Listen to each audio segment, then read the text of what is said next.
कृष्णा कृष्णा कृष्णा हरे हरे, हरे राम राम राम हरे हरे, हरे कृष्णा कृष्णा कृष्णा हरे हरे, हरे राम राम राम हरे हरे, हरे कृष्णा कृष्णा कृष्णा हरे हरे, हरे राम राम राम हरे हरे, हरे कृष्णा कृष्णा हरे हरे, हरे राम राम राम हरे हरे, हरे कृष्णा कृष्णा कृष्णा हरे हरे, हरे राम राम राम हरे हरे, हरे कृष्णा कृष्णा हरे हरे, हरे राम राम हरे हरे, हरे कृष्णा कृष्णा हरे हरे, हरे राम राम हरे हरे, हरे कृष्णा कृष्णा हरे हरे, ललित वरदा हरे विठ्ठल श्री ज्ञानदेव तुकाराम, विनायकं गुरुर्नौमि साकरे नाम विस्मृतम्, येषां चरण सान्निध्यात् जीवा मुक्ता भवन्ति, साखरे वंश विख्यातं ज्ञानदान परायणं, विनायकं गुरुर्वन्दे भवबन्धविमुक्ते, ज्ञान प्रताप विलसद्वचनामृतं च अद्वैत भाव बुद्धिरहस्य, ज्ञानेश्वर तु भगवान् अवतीर्णयो, श्रीरंगनाथ गुरुराज नमस्तुभ्यं.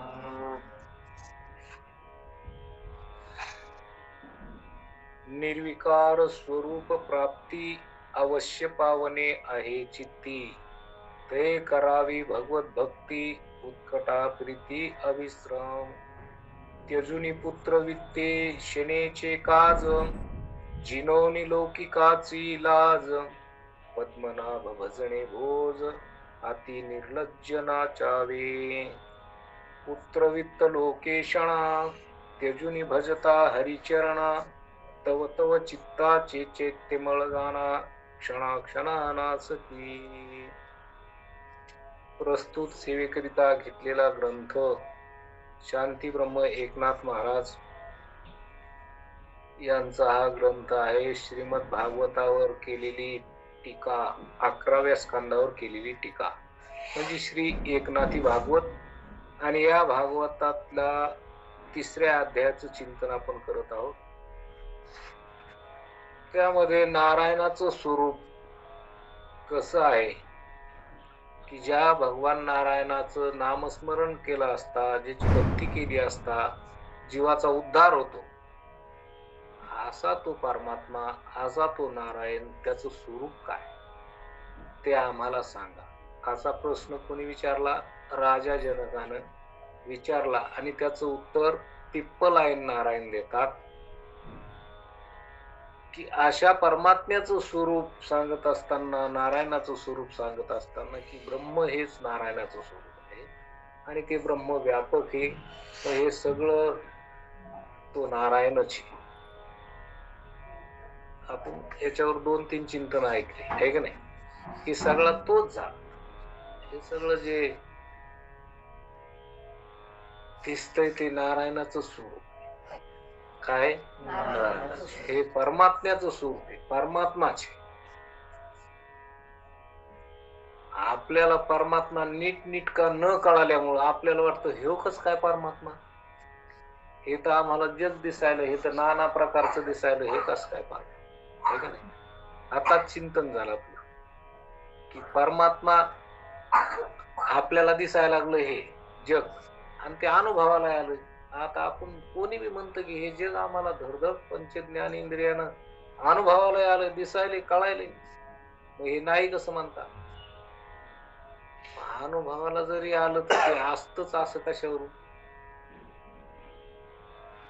तुम्हाला इंद्रियाने अनुभवाला आलं ना, कशाने? इंद्रियाने जे जे अनुभवाला येत, तर ते कसं असतं? मिथ्या मिथ्या असतं. ते कसं असतं? मिथ्या मिथ्या असतं. इंद्रियाने जे अनुभवाला आलं ते मिथ्या असतं. इंद्रियानं अनुभवाला येत, पण ती खरी वस्तू इंद्रियाने अनुभवाला येतच नाही. खरी वस्तू अनुभवाला येत नाही. इंद्रियाने अनुभवाला येत नाही. काही काही माणसं म्हणते देव असता तर दिसला असता असता. देव कुठं दिसतो का? देव कुठं असता तर दिसतो का? पण देव दिसण्याची वस्तू म्हणजे ह्या इंद्रियाने दिसण्याची. देव आपलं चिंतन आता तेच झालं आणि तेच आलं इथं पुढं. आता काय करावं तेच सांगतो पुन्हा. पुन्हा तुम्हाला डबल पुन्हा ऐकायला बरं रिव्हिजन. आता जसं आलं तसं बोलावंच लागेल, त्याला काय इलाज. मग आता इंद्रियानी दिसत ती वस्तू. आता इंद्रियानी जसं डोळ्यानं रूप दिसतं, पण कोणतं रूप दिसतं? ढोबळ ढोबळ जेवढं असतं तेवढं डोळ्यानं दिसतं. लय बारीक सूक्ष्म वस्तू कुठं डोळ्यानं दिसते नाही. देव किती सूक्ष्म आहे. देव इतका सूक्ष्म आहे ते ह्या डोळ्याने दिसू शकत नाही. नाही नाही, कोणत्याच इंद्रियाने त्याचं ज्ञान होऊ शकत नाही. नाही. त्याचं ज्ञान इंद्रियाने होऊ शकत नाही. नाही नाही, त्याचं ज्ञान इंद्रियाने तर त्याचं ज्ञान कसंच होऊ शकत नाही. ते इंद्रियाजोग नाही. इंद्रियाजोगा नाही. तू इंद्रियाने त्याचं ज्ञान होऊ शकत नाही. तो इतका सूक्ष्म आहे. सूक्ष्म वस्तू डोळ्याने दिसत नाही. आपल्याला साध्या साध्या आपण दृष्टांत घेतले ना की रूपवान वस्तू ती डोळ्याने दिसते. रूपवान वस्तू जिला रूप आहे ती डोळ्याने दिसते. अरूप वस्तू डोळ्याने दिसतं का? नाही. नाही. मग डोळ्याने दिसणार नाही. मग आता वारा कसा आहे?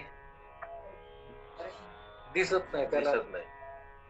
वाऱ्याला रूप नाही, आहे का नाही? हो. म्हणून तो डोळ्याने नाही दिसत. हा तो आपल्याला स्पर्शाने कळतो, पण डोळ्याने दिसत नाही. नाही. आपण आता उदाहरण घेतले तर तेच सांगतो पुन्हा पुन्हा. दुधात तूप आहे. दुधात काय? तूप आहे. तूप आहे, पण दिसतंय का? नाही. तिळात तेल आहे, पण दिसतंय का? नाही. नाही. नाही का त्याच्यात? आहे. नाही म्हणायची सोय नाही. आणि हाय म्हणा तर दिसतंय का? पण आता तितकं तर आपल्याला कळतं ना की बाबा दुधात तूप आहे, त्याला तापवलं पाहिजे, त्याचं इरजण टाकलं पाहिजे, त्याचं दही झालं की मग त्याला गरम पाणी टाकून रईनं हुसून त्याच्यातून लोणी निघतं. त्या लोण्याला कडविलं की त्याचं काय होतं? तूप. तूप. मग दुधातूनच निघलं. कुठून निघलं? दुधातून. दुधात नाही का? आहे. आहे. मग दिसलं काहून नाही? नाही. ते सूक्ष्म होतं. कसं होतं? सूक्ष्म असल्यामुळं. पण त्याच प्रक्रिया करून त्याचं मंथन करून ते आलं का नाही समोर? आला. तसा परमात्मा डोळ्यानं इंद्रियानं कळत जरी दिसत नसला तरी पण बुद्धीनं विचारानं तो जाणता येतो. बुद्धीनं ओळखता येतो. तो जाणता येतो. बुद्धीनं जाणता येतो का तुमच्यानं जाणता येतो? आपण आपल्याला. ज्याला कळतं ते नाही. आणि ज्याला कळतं तो परमात्माचे का दुसरा आहे कोणी? तो परमात्माचे. परमात्म्यानेच परमात्मा जाणता येतो. तुमच्यानेच तुम्ही परमात्म्याला जाणू शकता, कारण तुम्ही परमात्म्याहून वेगळे नाहीत म्हणून. तुम्ही परमात्म्याहून वेगळे असते तर पुन्हा भानगड झाली असते. तुम्ही वेगळे आहेत का?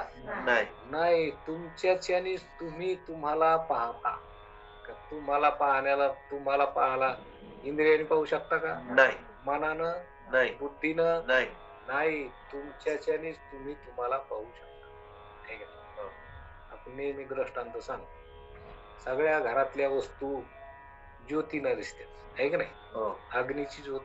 कशाची? अग्नीची. दिव्यावर जरी लावलेली असली ज्योत कशाची? अग्नीची. अग्नीची. अग्नीच्या ज्योतीनं सगळ्या घरातल्या वस्तू दिसतात. अग्नीचा प्रकाश घरभर पडतो. सगळ्या वस्तू दिसतात. कशाने? प्रकाशाने. ज्योती, आहे का? आणि ज्योत पाहायला काय लागलं? सगळ्या वस्तू कशाने पाहिल्या? ज्योतीनं. ज्योतीनं. आणि ज्योत पाहला ज्योतच. ज्योतीनंच ज्योत पाहत आहे. हम्म. का दुसरं काय दुसरी ज्योत आणावं लागली का ते नाही. पाहायला? नाही, तिचं स्वरूपच प्रकाश रूप, त्याचं स्वरूप. तिला पाहला दुसरा प्रकाश कुठून लागला? नाही. तसं परमात्मा जाणायचा असला तर तुमच्यानंच तुम्ही त्याला जाणू शकता. हा. काहून जाणू शकता? तर तो तुम्हीच आहेत. हा. तुमच्याहून दुसरा तो नाही. दुसरा असता तर भानगड झाली. असती. म्हणून तुमच्याच्याने तो तुम्हाला जाणता येतो. म्हणजे तुम्ही त्याला जाणून तुम्ही दुसरे राहत नाही. हा. तुम्हीच ते असता. बरं. तो जाणण्यात येणारा दुसरा आणि जाणणारा दुसरा असं आहे का? नाही नाही. नाही नाही नाही, एकच आहे. जाणण्यात येणारा जो म्हणायला गेला तर तो जाणण्यात येणारा दुसरा कुठं तुम्हाला सोडून नाही. तुम्हीच आहेत का कोण? आपण. नाही तर मग दोन झाले असते. जाणण्यात येणार एक आणि जाणणार आहे. हा. तुम्ही जेव्हा पाहात निरखित निरखित गेली हो तो ती तन्मय तन्मय झाली हो. आहे का नाही? किंवा देव पहावयाशी गेलो ते ते देवची होऊन ठेवली. देव पाहायला गेलो आणि देव पाहायला जाता जाता पाहत पाहत गेलो तो पाहणाराच देव झाला. काय झाला? पाहणाराच देव झाला. पाहणारा देव झाला का पाहणाराच देव होता? पाहणारा देवच होता. पाहणाराच देव होता. त्याच्याहून दुसरा देवच नाही. असं असणारं जे स्वरूप आहे ते नारायण स्वरूप आहे, ते ब्रह्म स्वरूप आहे. म्हणून महाराज इथं म्हणतात की हा सगळा तोच झालेला आहे. सगळा देवच. तोच झालेला आहे. मग तो जरी नाना प्रकाराने दिसत असला तर बुद्धीच्या विचारानं जर बुद्धीनं विचार करून पाहिला तर नाना आहे का एकच वस्तू? एकच आहे. एकच वस्तू. नाना जरी प्रकार दिसत असले तर नाना रूप दिसत असली, विविध रूप दिसत असली तरी विविध रूप तुमच्या ज्ञानानं हे का दुसरे कशामुळे? ज्ञान. तुमचं ज्ञानाशिवाय आहेत का? नाही. तुम्ही येत म्हणूनच हे सगळं आहे. नाहीतर नाही. तुमचा ज्ञान प्रकाश आहे का दुसरं काही आहे? मग आपलाच प्रकाश आहे म्हणून हे विविध दिसत असतं. तर ते दिसायला जरी असलं तर ते अधिष्ठानाहून वेगळं नसतं. अधिष्ठान रूप वस्तू पाहिली. जसं आपल्याला दोरीवर सर्प दिसतो.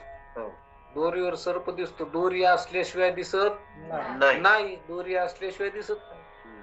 पण दोरी न कळाल्यामुळं सर्प वाटत. हम्म.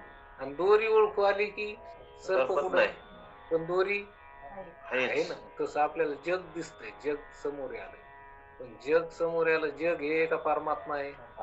परमात्मा न कळाल्यामुळे जग वाटत. आणि परमात्मा कळाला की जग राहत नाही. कारण एकच वस्तू आहे. दिसायला जरी जग वेगळी दिसत असते तर हे भ्रमानं दिसत असत. पण जेव्हा भ्रम गेला, भ्रम विचारानं काढता येत असतो. आहे का नाही? तैसे विचारिता निरसले. विचारानं निरसिता येत. विचारानं हे बाजूला करता येत. आहे का नाही? तसं विचारानं लक्षात घेतलं पाहिजे. आपण पाहतो ढोबळ बारीक पाहत नाही. काय करीत नाही? बारीक पाहत नाही. बारीक पाहत नाहीत ना. आपलं पाहणं ढोबळ. बारीक नाही. असं ढोबळ जे दिसन तेच खरं म्हणतो. कसं? जे दिसत. जे दिसन तेच खरं. जे दिसन तेच खरं का विचार करून पाहिल्यावर खरं? विचार करून पाहिलं खरं. कोणतं बी पाहताना नुसतं असतं इंद्रियावर विश्वास ठेवून नाही पाहा. तिथं बुद्धी बी लावली पाहिजे. आणि मग बुद्धीनं समजलं पाहिजे. आहे का नाही? बुद्धीनं समजलं आहे का नाही? आता एखादा कोणता माणूस दिसला तुमचा युवाई आहे का तो? नाही. माणूस दिसला पण तुम्ही विचार करताना नाही युवाई नाही आपला. आहे का नाही? माणूस आहे पण युवाई नाही. बुद्धीनं विचार केला.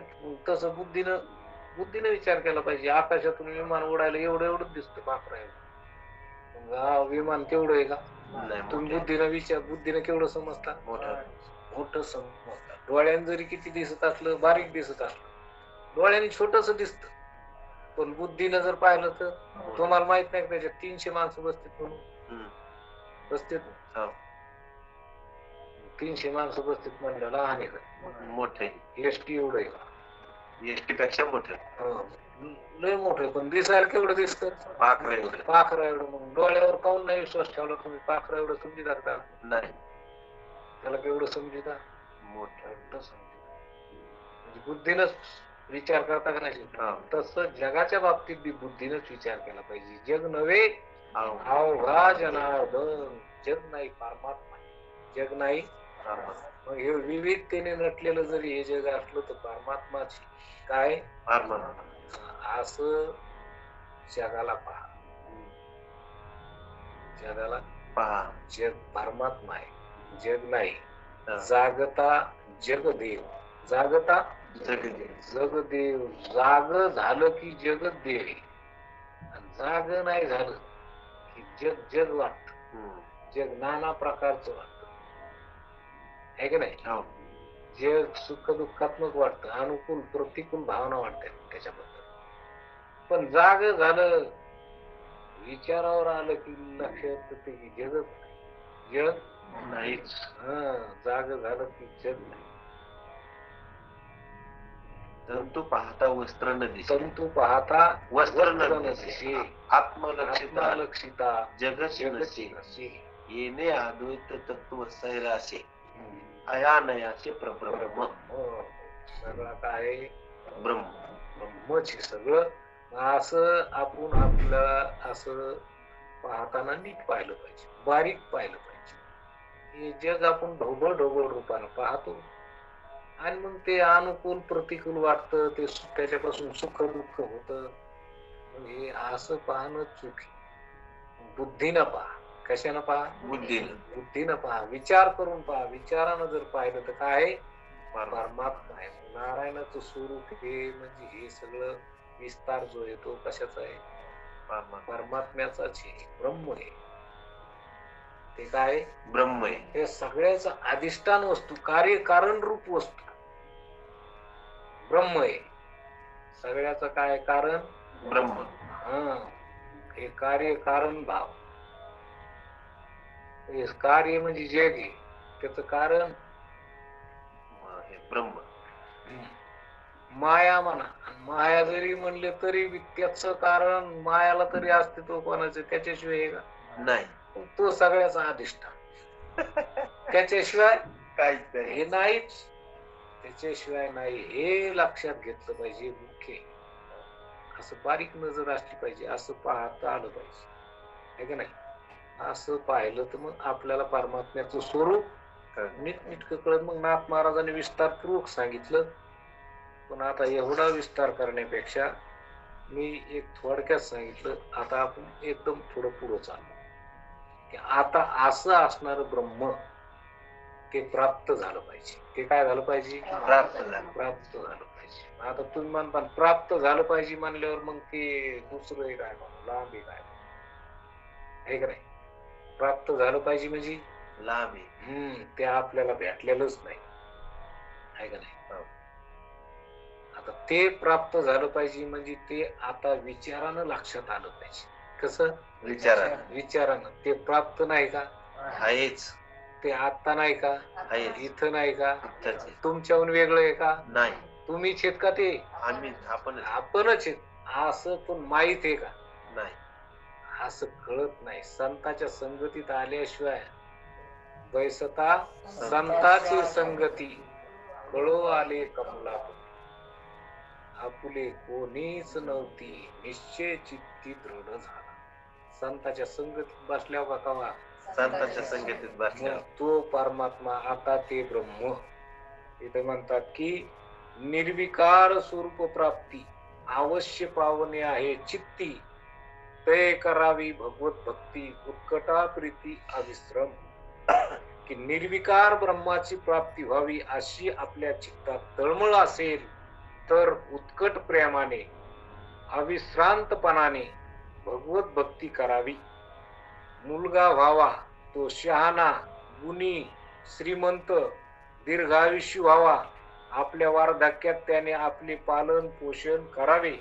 आपल्यालाही धन मिळावे या इच्छाने लिगाड लोक मर्यादेची लाज व लोकात कीर्ती होण्याची इच्छा हे सर्व जिंकून अति निर्लज्ज होऊन पद्मनाभ भगवान श्रीकृष्णाच्या भजनात आवडीने नाचावे.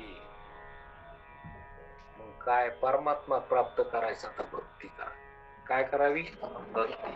भक्ती करावी. भक्ती करावी तर कसं? ह्या सगळ्याचा त्याग करून का? कशाचा? सगळ्याचा त्याग करून. सगळ्या ह्या प्रपंचाचा त्याग करून. भक्ती, आपण भक्ती करतो पण प्रपंचातली आसक्ती सोडून का धरून? धरून. मग ती भक्ती भक्ती होते. म्हणून आपल्याला भक्ती करताना प्रपंचाची आसक्ती टाकून भक्ती करायची. आवडी करिता माझे भजन, विसरे भोगाची आठवण, भोगाची आठवण, मज लागी प्राप्ती जाण, क्षण जाऊन नेली. क्षण जाऊन नेली. पुन्हा एकदा सांगा. आवडी करिता माझे, आवडी करिता माझी भजन, भजन, विसरे भक्ती, विसरे भोगाची आठवण. भोगाची आठवण. मग माझी भक्ती करीत असताना, माझं भजन करीत असताना हे विषयाचं चिंतन किंवा हे प्रपंचाचं चिंतन आडू येऊ नये, आहे का नाही? आपण भक्ती करतो तर विषयासक्ती धरून करतो का सोडून करतो? विषयासक्ती धरून. विषयासक्तीला धरून करतो. अशी विषयासक्ती धरून करतो म्हणल्यावर भक्ती तर सगळीच करते. कोण करते? सगळे जण करते. कोण नाही भक्त? बरं, सगळे भक्त आहे का नाही? कोण भाविक नाही असं आहे का? नाही. सगळेच भक्ती करतात, सगळेच भक्त. पण विषयासक्ती टाकून भक्ती करणारे कोणते भक्त? किती भक्त? विषयाचं चिंतन करीत करीत करणारे भक्ती, आहे का नाही? तर ज्ञानेश्वर महाराज म्हणते सगळेच भक्त आहेत. देखे मनुष्य जात सकळ, हे तो स्वभावता भजनशील. पाहायला गेलं तर सगळेच माणसं भक्त आहेत. सगळेच माणसं भक्त आहेत. पण देवाची आहेत का संसाराची? संसाराची. देवाचं नुसतं नाव आहे. भक्त कशाचे? संसाराचीच आहेत, आहे का नाही? भक्तीत आपण भक्ती करीत असताना भक्तीतले दोष पाहिले पाहिजे आणि दोष काढून भक्ती केली पाहिजे. भक्तीत कशी असली पाहिजे? दोष. निर्मळ भक्ती असली पाहिजे. कशी? निर्मळ. भक्तीत दोष आणि दोष असला की ती भक्ती होत नाही, ती परमात्म्याला पोहोचत नाही. मग आपल्याला भक्ती करायची तर देवापर्यंत पोहोचली पाहिजे का कशी? देवापर्यंत पोहोचली पाहिजे. देवापर्यंत पोहोचली पाहिजे तर निर्मळ भक्ती करा. कशी? निर्मळ. आणि निर्मळ जर नाही करता आली, निर्मळ नाही केली तर ती देवाला नाही पोहोचत. तुम्हाला वाटून मी भक्ती केली, पण नाही, ती पोहोचायची नाही. आता आपण एकादश करतो, तुम्हाला वाटतं मी एकादश धरली, आहे का नाही? पण एकादशीचे बारीक नियम जर पाहिले तर त्या नियमात बसती का एकादश? नाही. फक्त आपल्याला नुसतं वाटतं एकादश धरली. आता धरली का सोडली ही याचा तरी कुठे हिशोब? धरली म्हणा तर 4-5 बाऱ्या फराळच करतोय, काय काय खातोय, किती खातोय. एकादशी दिवशी नामस्मरण करावा, चिंतन करावा. एकादशीच्या दिवशी निंदा करतो दुसऱ्याची. एकादश धरून असं करावा, मग ती एकादश झाली का? होईन का एकादश? नाही. घडण का एकादश? नाही. आपल्याला वाटतंय धरली म्हणजे मनाला वाटतंय धरली मी एकादश. लोकांना नव्हतं एकादश आहे का? हो एकादशी म्हणा. अरे एकादश आहे पण ती करतो कशी? कसं भक्ती करीत नाही का माणूस? करतो पण कशी करतो? दोष टाळून करतो, निर्दोष करतो का कशी करतो? सदोष करतो. भक्ती कशी करावा? निर्दोष. दोष, भक्तीतले दोष कळाले पाहिजे. कोणते दोष असते? आपण नेहमी विचार करतो या गोष्टीवर की बाबा भक्ती सगळ्यांनी करावं, सगळेच भक्ती करतात, पण करतात तसंच ना. कोणाला आवडत नाही बरं भक्ती? पण मग आवडत तर फक्त जरा बारकाईनं लक्ष देऊन पहा. आपलं कुठं चुकायला तर नाही ना. बरोबर आलं तर बरं वाटत का नाही? आणि चुकलं तर मग काय उपयोग? इतकं करून जर पाण्यात जात असं तर मग उपयोग काय आहे त्या कटकटीचा? आहे का नाही? मग कोणतीही गोष्ट करायची तर ती कशी झाली पाहिजे? निर्दोष झाली पाहिजे, निर्मळ. त्या वस्तू त्या केलेल्याचं फल मिळालं पाहिजे. त्या केलेल्याचं काय आहे? फल पदरात आलं पाहिजे, फल हातात आलं पाहिजे.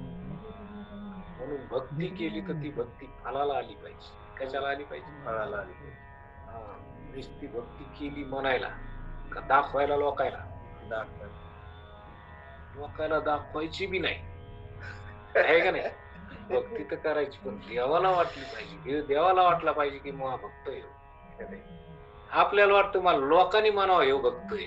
काय वाटतं? लोकांनी म्हणा. लोकांनी म्हणावं भक्त आहे. आता लोकांनी म्हणावं तर लोकांनी म्हणून काय उपयोग? लोक पहिलेच मूर्ख.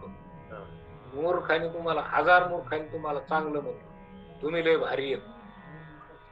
आता 1000 मूर्खाने तुम्हाला लय भारी म्हणलं म्हणजे भारी मूर्ख झाली तुम्ही का कसे? भारी मूर्ख झाली. एका शहाण्याने तुम्हाला शहाणं म्हणलं तर किती चांगलं आहे. आणि 1000 मूर्खाने तुम्हाला म्हणलं तुम्ही लय चांगले आहेत, तर मग चांगली मूर्ख आहेत तर कशी? चांगले मूर्ख. मूर्खाकून चांगलं म्हणून घ्यावं का शहाण्याकून चांगलं म्हणून घ्यावं? शहाण्याकून चांगलं. शहाण्याला शहाणपण आहे आणि त्याला शहाणपणानं कळतं की हे खरंच शहाणा आहे, चांगला आहे. मूर्ख चांगला म्हणत असले पण मूर्खाला कळतच नाही, मग तो मूर्खाला बी चांगलंच म्हणतो. हम गधे तुम गधे सब गधों का मेला मेला. सगळे गधेच. तसं मूर्खाने किती मूर्खाने मानलं म्हणजे काय शहाणा का तू? तसं मग भक्ती, लोकांनी जर आपल्याला भक्त म्हणलं म्हणजे भक्त झालो का आपण? नाही. आपल्याला देवाने म्हणलं पाहिजे की हा माझा भक्त आहे. आपली भक्ती देवाला आवडली पाहिजे. आपली भक्ती संताला आवडली पाहिजे. अशी भक्ती करावं. नाही तर उगच केलं ते काय उपयोग नाही झाला, त्याचा काय उपयोग? काहीच उपयोग नाही. फक्त भक्ती करताना नीट लक्ष दिलं पाहिजे की आपलं काय चुकतंय का, भक्ती कशी करावी, आहे का नाही? संताला विचारलं पाहिजे, संताच्या संगतीत केली पाहिजे. चालताना चांगल्याचा हात धरून चालावा. कोणाचा? चांगल्याचा. फुल पेलेल्याचा नाही. तो तांगड्या आठ काढायला त्याच्यात तुम्ही म्हणतात मला चलू देतो या बरोबर हातावर जमन. तसं आपण भक्ती करावं पण कशी करावं? चांगल्याच्या संगतीत राहून करावं. चांगल्याच्या संगतीत राहून म्हणजे संताच्या संगती. पैसता संताची संगती किंवा संताची संगती मनोमार्गगती. संताच्या संगतीनं मनाला मार्गगती, योग्य मार्गाला येत आहे. ते मन योग्य मार्ग. तसं भक्ती इथं म्हणाले की ते ब्रह्म आपल्या हाताला येण्याकरता, ते ब्रह्म प्राप्त होण्याकरता भक्ती केली पाहिजे. काय केली पाहिजे?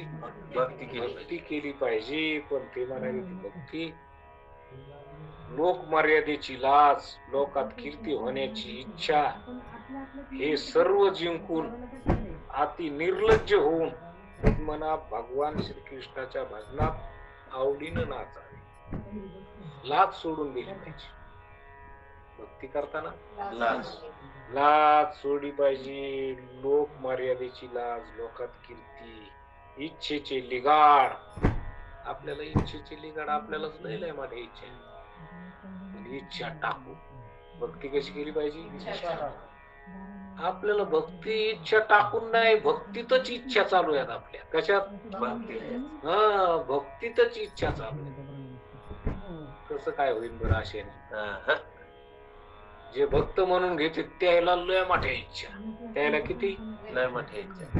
लय मोठ्या इच्छा. आणि अशी इच्छा धरून केलेली भक्ती परमात्म्याला पावत असते, परमात्म्याला भेटत असते, परमात्म्यापर्यंत जात असते, आहे का नाही? भक्ती करतो आणि सगळ्या प्रपंचातल्या इच्छा करतो, परमात्म्याला पोहोचत नाही. विषयासक्ती सगळ्यात मोठा दोष आहे भक्तीतला. विषयासक्ती हा दोष आहे. विषयासक्ती टाकून भक्ती जर झाली तर भक्ती, आहे का नाही? दुसरा दोष दांभिकपणाचा आहे. कशाचा? दांभिकपणा. दांभिकपणा टाकून भक्ती करता आली पाहिजे. विषयासक्ती टाकून, दांभिकपणा टाकून, आहे का नाही? व्याभिचार, भक्तीतला व्याभिचार, आहे का नाही? सकाळून ह्या देवाची पूजा करतो, दुपारून त्या देवाची पूजा. त्याला सगळे देव मिळतात. आपलं कुठं बी जमत. सायलानी बाबाच्या सवारीत बी इकडं कीर्तन असलं की टाळ घेऊन बी उभा राहतो. कुंकड बी खंडोबा असला की तिथं वारू घेऊन बी अंगात खेळायला बी कुठं कोणत्या ज्या देवा पुढे जाईन त्याचा भक्त, त्याचा भक्त. असा भक्त बी नसतो. काय का आहे का नाही? एक धरीला चित्ती आम्ही रखुमाईचा आहे का नाही? किंवा पतिव्रते जायचा भ्रतार प्रमाण आम्हा नारायण ताईशा. आम्हाला देव कसा आहे? पतिव्रतेला जसा आपला पती आहे तसा आम्हाला ते. म्हणजे याच्यात व्याभिचार नाही. काय नाही? हा, पतिव्रतेत व्याभिचार नसतो. तसा भक्तीत व्याभिचार नाही. आम्हाला तसा परमात्मा. पतिव्रतेच मोठं उदाहरण दिलं की पतिव्रता जसं म्हणजे तिला पतीशिवाय दुसरं कोण नाही. पतीचं तिचं व्रत आहे, पतिव्रत आहे का नाही? ते व्रत अखंड असत. कसं असतं? अखंड. त्या व्रताची समाप्तीच नसते. त्या व्रताचं उद्दीपन नसतं. दुसऱ्या सगळ्या व्रताचं उद्दीपन असतं. पण एखाद्या बाईनं केलं का, म्हणली का माझ्या पतिव्रताचं उद्दीपन आहे या जेवायला, तिला म्हणावं तू उद्दीपन आहे, मग आता उद्दीपन केल्यावर काय करायचं तुला? असं होईल का नाही? पतिव्रताचं उद्दीपन असतं का? नाही. नाही, ती अखंड असते. कशी असते? अखंड. तसा आम्हाला नारायण अखंड आहे. आम्हाला दुसरा नाही कोणी. दुसरा देव नारायणाशिवाय दुसरं नाहीच. नारायण असा एक परमात्मा, एक आम्हाला एक विठ्ठलची झाड आहे का नाही? एक विठ्ठलच, त्याच्याशिवाय काय? अशी भक्त तर इतकी ती कोणत्या भक्ताची. काही जे भक्त आहेत त्याच्यात आसक्ती धरून भक्ती करतील. कशी? आसक्ती धरून जर भक्ती केली तर ती भक्ती देवाला पोहोचणार नाही. देवाला आवडन का? नाही. नाही. देव म्हणतो ते मग भक्तच नाही. देव त्याच्याकडे असं पाहत पण नाही. त्यांनी ती सिस्टीम लावून दिलेली, जसं तुमचं कर्म तसं तुम्हाला फल, आहे का नाही? जैसे ज्याचे कर्म तैसे तू आम्ही भक्त, तू भक्त, तुझी भक्ती माझ्यापर्यंत येऊ शकत नाही, म्हणून तू माझा भक्त होऊ शकत नाही. कारण सकामता टाकून दिलेली नाही, दांभिकपणा टाकलेला नाही, व्याभिचार टाकलेला नाही. असे दोष मिळून जर भक्ती करीत असेल तर अशी सदोष भक्ती देवाला आवडती का? नाही आवडत. भक्तीतले दोष लक्षात आले पाहिजे, निर्दोष भक्ती करता आली पाहिजे, तर परमात्मा प्राप्ती, तर ब्रह्म प्राप्ती.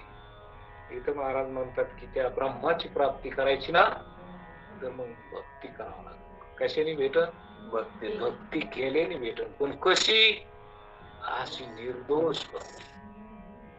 अशा प्रकारचं महाराज सांगतात. म्हणून चित्तात कर्मापासून निर्माण झालेले रजतमाची मळ जे बळकट बसलेले आहेत ते सर्व भक्ती प्रेम रूपी पाण्याने धुतल्याने धुवून जातात. चित्तात कर्मापासून निर्माण झाले की आपल्या भक्ती करायची म्हणजे काय? भक्तीचा काय परिणाम होतो की भक्ती केली की अंतःकरण निर्मळ होत, मन निर्मळ होत. निर्मळ होत म्हणले निर्मळ व्हायला पण ते भरलंय तरी कशा, मळालंय तरी कशा? तर ते म्हणले कर्मापासून निर्माण झालेली रजतमाची मळ बळकट बसलेली असतात. कर्म केलेलं आहे आपण. काय केलेलं आहे? कर्म. पहिल्या जन्मात, अनेक जन्मात, किती वेळा मनुष्य जन्म भेटला आहे काय माहिती. त्याच्यात केलेलं कर्म आहे. तेच कर्मानं आपण आता ते कर्म तेव्हा केलेलं कर्म इथं घेऊन आलेलो आहे ते भोगायला तिथलं. आता जे आपण प्रारब्धानं आपल्याला जन्म आला का नाही, मग हे प्रारब्ध घेऊन आलो का आपण. आता इथं प्रारब्ध घेऊन आलेलो आहे. आता हे प्रारब्ध खाणं चालू आहे आपलं. काय चालू आहे? प्रारब्ध खा. मागचं केलेलं, आत्ताच केलेलं नाही. आत्ताच केलेलं हे नंतर आहे का नाही. आता तुम्ही केलेलं क्रियमान त्याचं संचित होत असत आणि ते पुढं संचित प्रारब्ध रूपानं. मग आता जे प्रारब्ध भोगायला घेतलं तर हे कोणतं आहे? आणि मागचं कसं कसं आहे त्यांनी हे मळालेलं हे न सगळं अंतकरण आहे का नाही. रजोगुण तमोगुण सतोगुण कुठे नाही. सतोगुण असतं तर हे रात्रंदिवस भजनच करीत बसलं असतं का नसतं. हे रात्रंदिवस मरमर मरमर करतोय म्हणजे रजोगुण आहे का नाही. रजतमाचे निगुणे, रजतमाचे निगुणे जरी विक्षिप्त केले येणे, जरी विक्षिप्त केले येणे, आळस सांडोनी सज्ञाने आवरणे मनाते. आळस सांडोनी सज्ञाने आवरणे मनाते. मग हे रस तम टाकून घेतले आहे की नाही. पण हे कशाने जाईल? भक्तीने. भक्ती म्हणजे काय? भक्ती म्हणजे परमात्म्यावर प्रेम जळलं पाहिजे. काय प्रेम? परमात्मा आवडला पाहिजे. आवडे हे रूप गोजिरे सगुण पाहता लोचन सुखा. आता दृष्टी पुढे आयसा चितूर आहे जो मी तुझ पाहे पांडुरंगा किंवा वेळोवेळा. असा तो आवडला पाहिजे आहे का नाही. त्याच्याशिवाय दुसरं काही आवडूच नाही. तो आवडला पाहिजे कारण तो चांगला आहे. तो आवडला पाहिजे. त्याचं नामस्मरण, त्याचं चिंतन आहे का नाही. ते केलं तर मग हे मन निर्मळ होत असत. हे रजना तमानं मळालेलं अंतकरण हे रजोगुण तमोगुण निघून जात, नष्ट होतो. तिथं सत्वगुण वाढतो. काय वाढतो? सत्वगुण वाढतो. जसा जसा सत्वगुण वाढतो तसा तसा तसा तसा अधिक अधिक हे ज्ञान प्रकाश वाढत असतो. कसा? ज्ञान प्रकाश. अधिक अधिक तुम्हाला मन निर्मळ झालं की तसं तसं तुमचं कळणं असं तुम्हाला असं चांगलं कळत. फ्रेश नीट बोललं ऐकून किती तिकडं कळत. काय माणसाला इकडं बोललं की ते म्हणजे काय तुमचं बोलणं ते डोक्यावरून जातो. काहीच कळत नाही. काय असं कुठं प्रवचन असतं का ना असं कुठं सांगणार. काहीला अजिबातच कळत नाही. काय ज्याला कळतं ते असे रमून जातात की त्याला कवाशी वेळ गेला ते बी कळत नाही. काहीच कळत नाही की कवाशी गेला 1 तास पाताच गेला. आणि ज्याला कळत नाही त्याला वाटतं कवर बी चाललंय. त्याच्या डोक्यावरून जात. त्याच्या डोक्यात जातच नाही. त्याला डोकत नाही तर जाईन कुठं. डोकच नाही त्याला. मग ते असं बी होत. म्हणून हे नीट लक्षात घेतलं पाहिजे की देव आवडला पाहिजे. त्याची भक्ती झाली पाहिजे. भक्ती म्हणजे तो आवडला पाहिजे. त्याचं नामस्मरण, त्याचं चिंतन, त्याच्याशिवाय दुसरं काही. आणि मग अंतःकरणात त्याच्याविषयी प्रेम, त्याच्याविषयी श्रद्धा, त्याच्याविषयी भाव असं असलं की अंतःकरण निर्मळ होत असत. अंतःकरण निर्मळ होत. अंतःकरणातला तमोगुण रजोगुण निघून जातो आणि सत्वगुणाची वृद्धी होते. सत्वगुण वाढतो. जसा जसा सत्वगुण वाढेल तसा तसा देव अधिक अधिक आवडायला लागतो. आणि म्हणून सर्व भक्ती प्रेम रूपी पाण्याने धुतल्याने धुवून जातात. हे जे मळ असतात ना हे भक्तीच्या पाण्यानं धुवून जातात. हे दुसरं कशाने धुतल्या जात नाही. त्याला हे भक्ती रूपीच पाणी लागतं. तेनेच हे धुवून जातात असं महाराज म्हणतात. रजतमादी कर्मज मळ चित्ती बैसली जे सकळ ते प्रक्षाळती सकळ भक्ती प्रेम जळ क्षाळणे जवजव थोरावे सप्रेम भक्ती तव पाया लागे विरक्ती स्वयंविरमे विषय आसक्ती होय चित्तवृत्ती निर्मळ. म्हणून जशी जशी प्रेमयुक्त भक्ती वाढत जाते तशी तशी विरक्ती नम्र होऊन भक्ताच्या पायाला लागते विषयासक्ती ही तर आपोआपच शांत होते आणि चित्त वृत्ती निर्मळ होते. काय म्हणाले की जसं जसं परमात्म्याचं प्रेम अंतःकरणात वाढत जात आहे का नाही,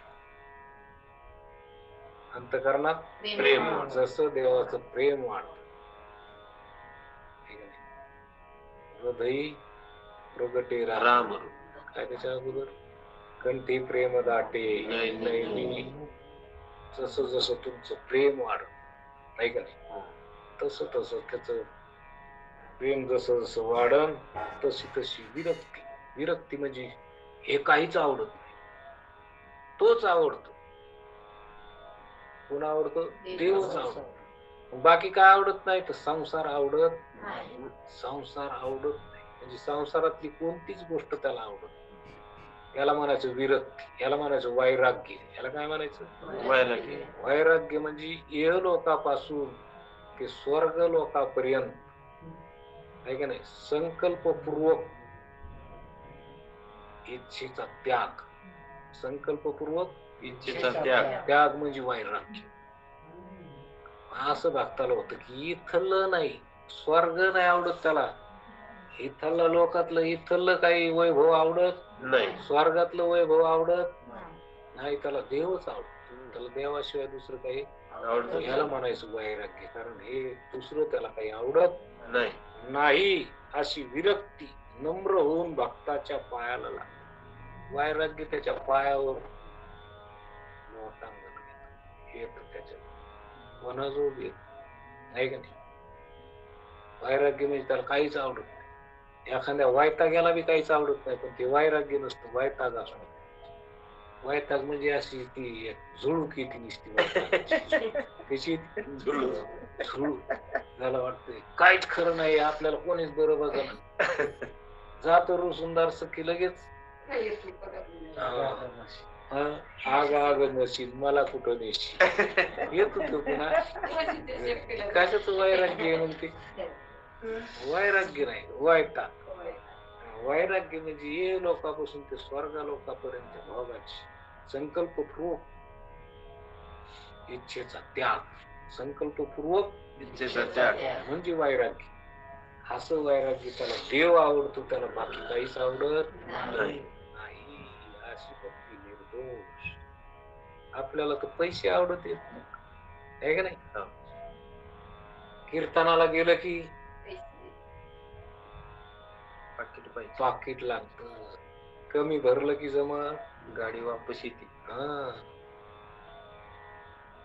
भक्ती आहे का काय? भक्ती नाही, भक्तीचं सोंग आहे. भक्तीचं सोंग आहे, सोंग आहे, नाटक आहे भक्तीचं. वरून भक्ती दिसायला, आतून नाही.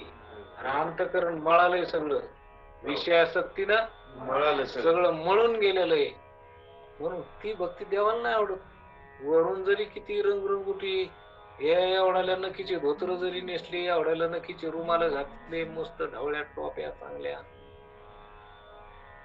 ढवळ पक गंध लावले, एवढाले बुका लावला, माझा इतकं जरी नाटक केलं तरी देवाला आवडत. विषयासक्ती जर असेल तर आहे का नाही. निरपेक्षता आणि माझे मन, शांती आणि समदर्शन, पाचवे ते निर्वैर जाण, हे मुख्यत्वे पंचलक्षण. एक पंचलक्षण कथा नाही, असो ही पंचलक्षण कथा. एक निरपेक्षता लिया हाता, पायी लागे सायुज्यता, हे पूर्ण ब्रह्माते. एक निरपेक्षता जर असली तर सायुज्यता, मुक्ती त्याच्या पायावर लोळून घेतली. एक गुण जर असला निरपेक्षता, आपल्याला तर तेवढा गुण नाही, बाकीचे तर आहेतच, पण तेवढा तरी नाही. ते होतं लय पक्का चिटकायला. निरपेक्षता जर असली तर त्याच्या पायावर सायुज्यता, मुक्ती लोळून घेते. पण आपल्या जो निरपेक्षताच नाही, काय नाही. आपली भक्ती निरपेक्ष आहे का कशी आहे? अपेक्षा ठेवू नये, इच्छा ठेवू नये. कीर्तनाला गेलं म्हणलं की अरे रोजाने गेलं तर 500 रुपये भेटतात, पण सकाळपासून संध्याकाळात तर मालक काम करून घेतो आहे का नाही. भाकर खाल्लेली कुंकड जाती तर कळत नाही. सकाळी 2 खाल्ल्या, दुपारा खाल्ल्या आणि संध्याकाळी भगभग करीतच येतो. 500 रुपये घेऊन येतो. किती? 500. अरे तुम्हाला काहीच नाही करून खाऊन पिऊन आयतन पुन्हा इतकले पैसे काय करता तुम्ही? बंगले गाड्या याच्याशिवाय दुसरं तर काही नाही ना. हे करायसाठी भक्ती आहे का तुमची? हे करायसाठी नाही. अरे देव जर प्राप्त करायचा असला तर देवच विषय झाला पाहिजे. काय झाला पाहिजे? देवच विषय झाला पाहिजे. देवच विषय तो त्यांचा झाला. नारायण नावडे जन धन माता पिता. परमात्माच आवडला पाहिजे. देवाची चाडे आळवावे देवा ओस दे भावा पाडू. भक्ती करायची असली तर देवा करताच का पैशा करता? देवा करता. संसारा करता करायची का? नाही. ती देवाला आवडून का मग संसारा करता केल्या? भक्ती करायची तर देवा करताच. कशा करता? देवा करता. हा सर्व होऊन देवाच होऊन राहिलं पाहिजे. देवाशिवाय दुसरं काहीच नाही. मग कोणी बोललं तर बोला, नाही बोललं तर नका बोलू कोणाला. पण देव आणि मी काय? देवा. दुसरं काही नाही. तुम्ही तुमच्या संसारात राहा ना. या प्रपंचात राहा. प्रपंचातले काम करा, सगळं करा. देवाचं नाव घेता घेता आहे का नाही? कामामध्ये काम काही म्हणा, राम राम. राम राम. पण कोणती इच्छा धरू नका, अपेक्षा धरू नका. तो सगळं काही देतो, तो सगळं काही पुरवितो. भक्तांनी नुसता संकल्प जरी मनात केला ना तर त्याला लगेच कळतो. आहे का नाही? भक्ताच्या मनातला संकल्प त्याला कळतो आणि भक्ताची इच्छा पूर्ण करतो. पण आपला विश्वास कुठे त्याच्यावर नाही. तो सगळं काही देईन म्हणून असं वाटतं का? आपल्याला वाटतं आपण जर कमीला इथं तर खरं नाही तर काय खरं? देव कुठून द्यालाय? देव कशात देतो? आपला विश्वास नाही त्याच्यावर. आणि विश्वास नाही म्हणल्या भक्ती आहे का? विश्वास तो करी स्वामीवरी सत्ता सकळ भोगिता होय त्याची.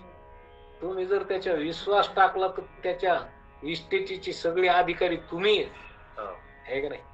आपण आपल्या बापाचं नाव पुढे देतो तर बापाची इस्टेटीचे मालक कोण होतो? आपण होतो. मग आपण त्याची एक मानल्यावर मग त्याची इस्टेट तो देणार नाही का आपल्याला? देतो. दुसऱ्याला देईन का? नाही.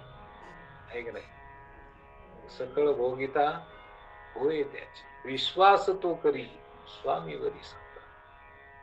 आपण जर त्या मालकावर विश्वास जर ठेवला तर तो आपलं सगळं काही आपल्याला देतो. तो आपला मायबाप आहे, तो आपला काळजी करणार आहे, तो सगळं करतो. मग आपला विश्वास त्याच्यावर नाही. या नासक्या संसारावर आपला विश्वास. संसार आपल्याला खरा वाटतो. आपल्याला म्हणजे या साध्या सुध्या भोळ्या बाबड्या लोकांचं जाऊ द्या. हे महाराज लोकायला जे भक्तीच्या वाटावर निघलेले त्याला वाटतंय. त्याला काय वाटतंय? संसार खरा आहे, याच्यातच किंमत आहे. बंगला चांगला असला तर लोक विचारते, पैसे असले तर लोक विचारते. असं वाटतं का नाही? असं वाटतं तो भक्त आहे का? नाही. अरे देव आवडावा आणि देवाचं होऊन राहावा. कोणी विचारावं न विचारावं याच्यावर काय? आणि विचारायला गेले तर काय लोक कोणते विचारणार? शहाणा तुम्हाला जर पाहिला तर शहाणा म्हणे हो खरा बघतोय. बाकीचे लोक काय ते मूर्खच बोलून चालू. ते काय तुम्हाला म्हणते? ते तुम्हाला म्हणते तू काय नादी लागला देवाच्या सगळं पांगीला बापा पसारा पांग. अरे पण पसारा पांगू दे, पांगल्यालाच. कोणाचा नाही पांगल्याला? रावणाचा पांगला एवढा. त्याच काय बसताना नाही बसलं, सगळं गेलं, सगळं खळ. एवढी नगरी सगळी जळून गेली सोन्याची.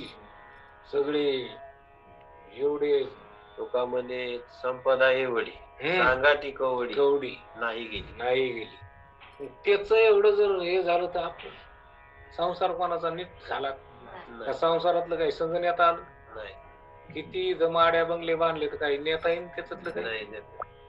देवाची भक्ती केलेली कायम सोबत. ती भक्ती आहे का नाही सोबत? अखंड आहे. तुम्हाला सोडून राहतो का परमात्मा? नाही. सगळे सोडून देते तुम्हाला, पण देव सोडतो का? नाही. देव तुमचा रात्रंदिवस तुमच्या सोबत अखंड. तुमच्या मागे सुखात पुढे उभा. तुमच्या दुःखात मागे पुढे उभा राहे सांभाळीत अखंड आहे, तुमच्या सोबत आहे. सगळे सोडतील तुम्हाला, पण देव सोडीन का? नाही. देव तुमचा आहे, तुम्ही त्याला आवडता, तुम्हाला तो आवडला पाहिजे. तुम्हाला आवड पाहिजे. त्याला तुम्ही लय आवडता, आहे की नाही? आपण तो जर आपल्याला आवडला तर आपण बी त्याला लय आवडतो. मग त्या आवडत म्हणले तो काय नाही करणार आपल्यासाठी? काही तो सगळं काही करतो, पण आपला विश्वास असला तर ना.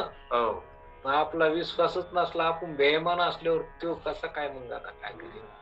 त्यांनी पाठ फिरवली का आपण फिरली? आपण फिरली त्याच्यात, आपण त्याच्याकडे पाठ केली, तोंड फिरलं आपण आपलं. मग तो त्याला आवडत नाहीत का आपण? आपल्याला तो आवडत नाही.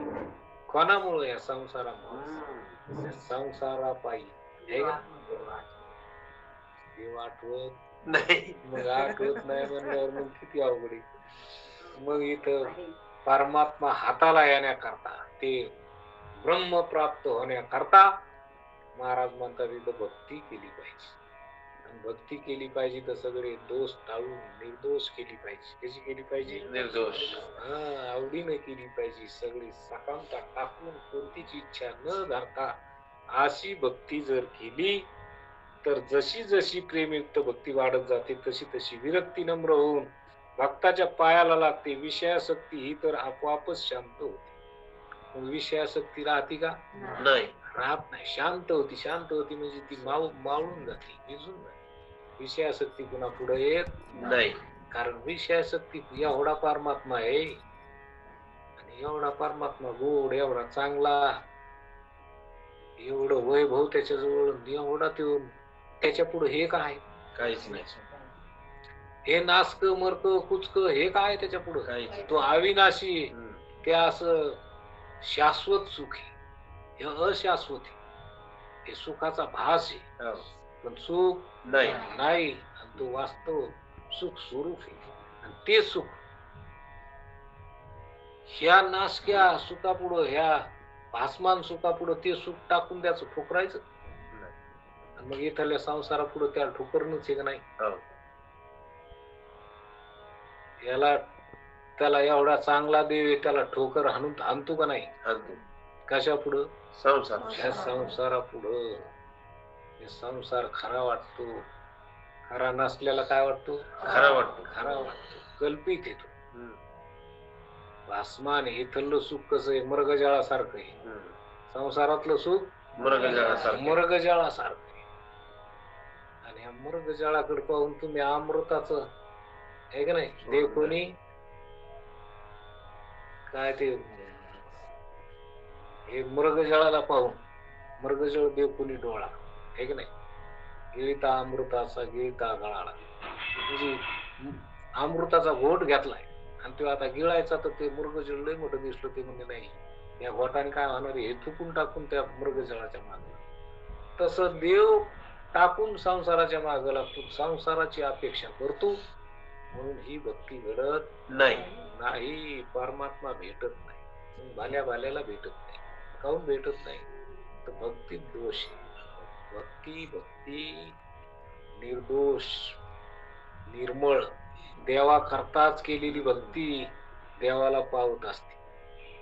आपण भक्ती देवाचं नाव घेतो, पण इकडं संसार प्राप्त होणे काय?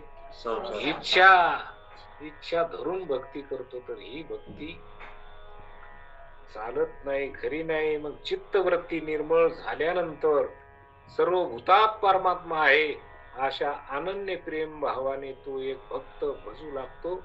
ही ज्ञानी भक्ताची चौथी उदार भक्ती आहे. काय म्हणायचं तिथं की चित्तवृत्ती निर्मळ झाल्यानंतर सर्व भूतात परमात्मा आहे. परमात्मा सर्वत्र व्यापक आहे. एका वाकळत चित्त निर्मळ झालं, परमात्मा असा आवडायला लागला, परमात्म्याची भक्ती अंतःकरणात झाली की मग देव आवडतो. देव सगळा देवच दिसतो. सगळा काय देवच दिसतो. अवघा देवची झाला पायी भरून या अंतर अंतर्बाई.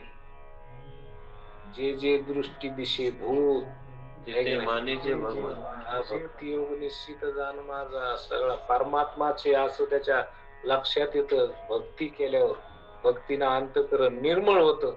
त्या निर्मळ अंतःकरणात परमात्मा एक आहे आणि तोच सर्वत्र. त्याच्याशिवाय दुसरं नाही. काही नाहीच. परमात्म्याशिवाय जर दुसरं काही नाही तर मग काही नाही म्हणल्यावर इच्छा राहीन तरी कशाची. इच्छाच राहत नाही एका परमात्म्याशिवाय. विषय तो त्यांचा ना आवडे जन धन माता पिता असं होत असत. म्हणून ही ज्ञानी भक्ताची चौथी उदार भक्ती आहे. याला चौथी भक्ती म्हणजे हा भक्त सिद्ध झाला हा की याची भक्ती सगळे दोष टाकून केलेली भक्ती. हे निर्मळ भक्ती आहे की नाही. नाही तर ती भक्तीचे प्रकार आहेत. अर्थार्थी आहे की नाही, जिज्ञासू आणि मुक्त. अशा प्रकारचे चौथा भक्त तो परमज्ञानी भक्त असतो. उदार म्हणजे त्याच्या ठिकाणी आता कोणत्याच प्रकारची इच्छा राहिलेली नाही. सगळा परमात्माचे अशी भक्ती. म्हणून इथं महाराज म्हणतात की चौथी भक्ती अशी जे उदार भक्तांचा अहंकार नष्ट करते. देव मनुष्य स्त्रिया शूद्र यांचा देखील उद्धार करते आणि जीवाला आनंदाने पूर्ण करते. अशी जी भक्ती, ती भक्ती म्हणजे की अंतःकरण निर्मळ होऊन परमात्म्याचं ज्ञान हो. परमात्मा एक आहे, तो व्यापक आहे आणि तो माझ्याहून दुसरा नाही असं निर्मळ चित्त झालं की असं कळत असत. आणि म्हणून दुसरं इथं काही नाही. परमात्म्याशिवाय दुसरं काही नाही. तर दुसऱ्याची इच्छा बी राहत नाही.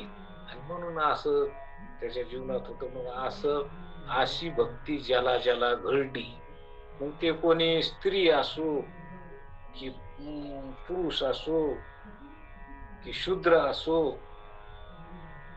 की कोणीही भक्ती अशी जर भक्ती घडली तर तो आनंद भरीत होतो, पवित्र होतो, निर्मळ होतो. अशा प्रकारची ही भक्ती जेव्हा हाताशी लागते, स्वाधीन होते, तेव्हा जन्म मरणाचा कारणासह नाश होतो. आणि म्हणून अशा भक्ताचा जन्म मरणासहित कारणाचा, कारण म्हणजे जन्म मरणाचं कारण काय. जन्म मरणाला कारण ही अविद्या आहे. काय अविद्या. अविद्या म्हणजे अज्ञान, परमात्म्याबद्दलचं अज्ञान, आपल्या स्वरूपाचं अज्ञान. हे जन्म मरणाचं काय कारण आहे. आणि मग हे कारणच राहत नाही, अज्ञान राहतच नाही. अज्ञान राहिलं नाही की जन्म मरण राहत नाही. अज्ञान कशाचं अज्ञान? स्वरूपाचं अज्ञान. मी मनुष्य असं वाटतं का नाही, मी देह असं वाटतं का नाही अज्ञानात.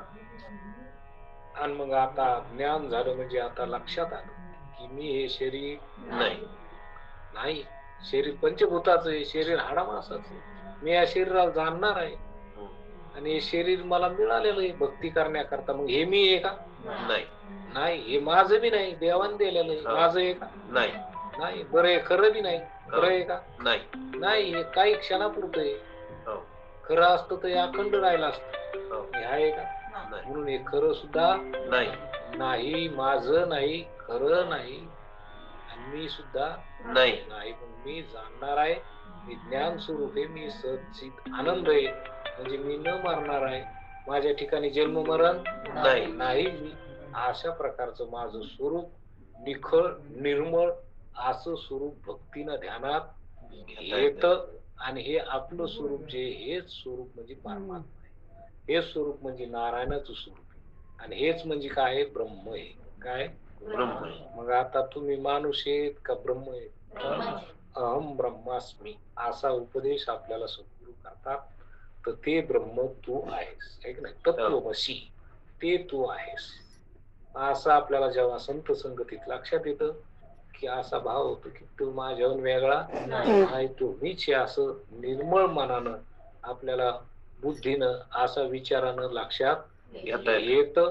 आणि असं लक्षात आलं की त्या भक्ताला जन्म मरण राहत नाही असं महाराज सांगतात. कुंडलिक वरदा हरी विठ्ठल श्री ज्ञानदेव तुकाराम विठ्ठल विठ्ठल. आता विश्वात्मके देवे येणे वागेन तोषावे तो निर्मल द्यावे प्रसायदा नाही जे कळांशी रंकटी सांडू तया सत्कर्मी वाढो परस्पर जडो मैत्र जीवांचे ते निर्गावो स्वधर्म पावो जो देवांशील तो ते लावो प्राणी जातम वर्ष सकळ मंगळी ईश्वर निष्ठे मांडी अनावर्त मंडळी विकतो तया भूता चला कल्पतरुचे आरम चेतना चिंतामणीचे गाव